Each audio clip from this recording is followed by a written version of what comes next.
Bickley and Marotta Mornings. Arizona Sports. The local sports leader. Bickley Blast. Today, Devin Booker returns to the scene of his greatest scoring spree, the day when he broke the box score by dropping 70 points against the Celtics in Boston. Can you believe that was 8 years ago? But today, I also hope a return to Boston takes Booker back in time and into the future. I hope it serves as a launching pad for the next era of basketball in Phoenix, a future without Kevin Durant, a future when Booker finally becomes that guy. Because it's no longer a wish or a luxury in Phoenix, it's a necessity. Book will soon be in rare company, a player getting his second Supermax extension. He'll soon be earning over $70 million a year, and that kind of money is reserved for A-plus players, the kind of players who do not defer or disappear in the biggest moments. Now, there are some who believe Book is stuck in Paris, where he was a facilitator, where he was a guy that did all the dirty work and all the little things. We in Phoenix need to get him out of that Olympic mindset because Book needs to take that final step up the ladder of greatness, not for him, for the rest of us.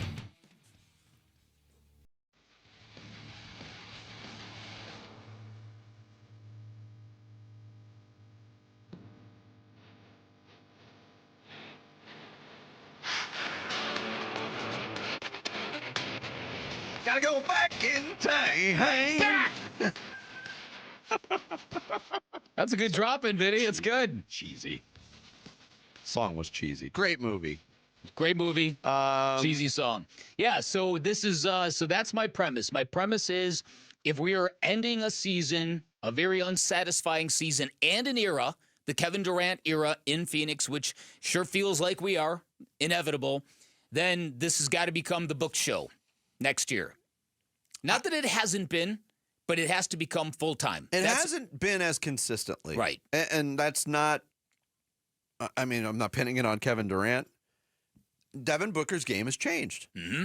There's no doubt about it. And your point on Olympic Devin Booker, I think is a fascinating point. And I don't know if that's the answer, but remember the talk coming out of the Olympics.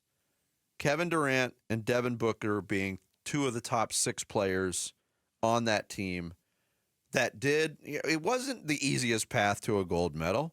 They had some difficulty getting there, but Devin Booker changed his game so much from what we saw from him in his first 9 NBA seasons. Mm-hmm. It gave you hope. Like, okay, he's willing to do all the dirty work to win a championship or to compete for a championship. And I still think that's the case. But it just hasn't looked as easy for him to take over a game offensively as it did in the past. That's right. And that was even early in his career when he was playing with substandard talent. Yep. If there was a silver lining or a bright spot from the Milwaukee game the other night, and there wasn't many of them because, again, the Bucks nearly shot 70% for the whole game.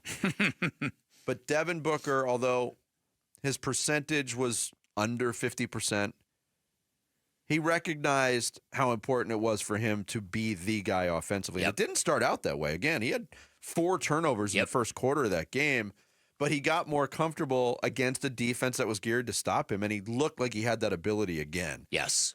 You know, and we talked earlier, Bick, about, you know, Kevin Durant, what his future looks like. Is it in Phoenix? All signs point to no right now. And I don't know what the makeup of the Suns looks like next year, with or without Bradley Beal, which is another point I wanted to bring up and I'll get back to. All right. There's no reason that Devin Booker shouldn't be the leading scorer in the league next year. That's it. That's exactly what I'm envisioning. He now, needs to be if that floats 33 your boat, a game. Yeah, if that floats your boat, that I mean, that's your personal preference. What does it lead to, I think, is the bigger question. Right. But I would expect a precipitous jump in his points per game next year. I hope having an off season to himself without Olympic commitments will help. And I hope that the mindset that, okay, you know what, it's instead of bringing a super team to Phoenix, I am just going to be that guy. Because you said something interesting the other day that Devin Booker, the first X amount of years, and the Boston game is a perfect example, where there were people who were still critical of Devin Booker after that game in Boston. See, empty stat patter.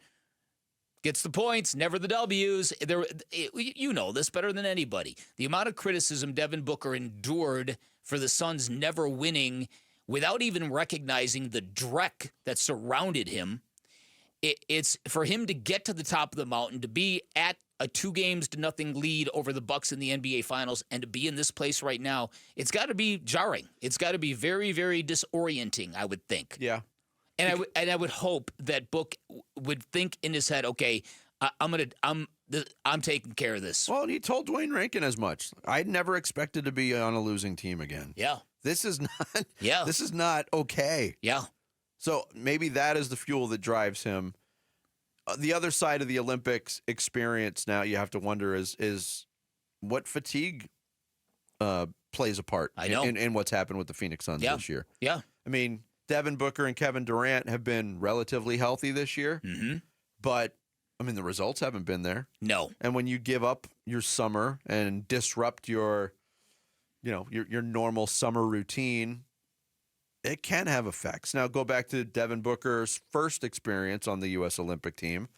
It was following a run to the NBA Finals, and he went right to that was Japan. They went to right in 21.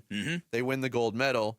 And then he came back and was the centerpiece of a team that won 64 basketball games. So not every Olympic offseason is the same, but it's impossible not to wonder what effects that had on this team. It was supposed to be positive, right? And I don't think there's no proof that it was a positive to this point. The other point I wanted to make on Bradley Beal, whether or not he's here next year, we talk about the Durant thing. What, if the Suns start off the offseason by dealing Kevin Durant, what does that do to Bradley Beal's desire to stay in Phoenix?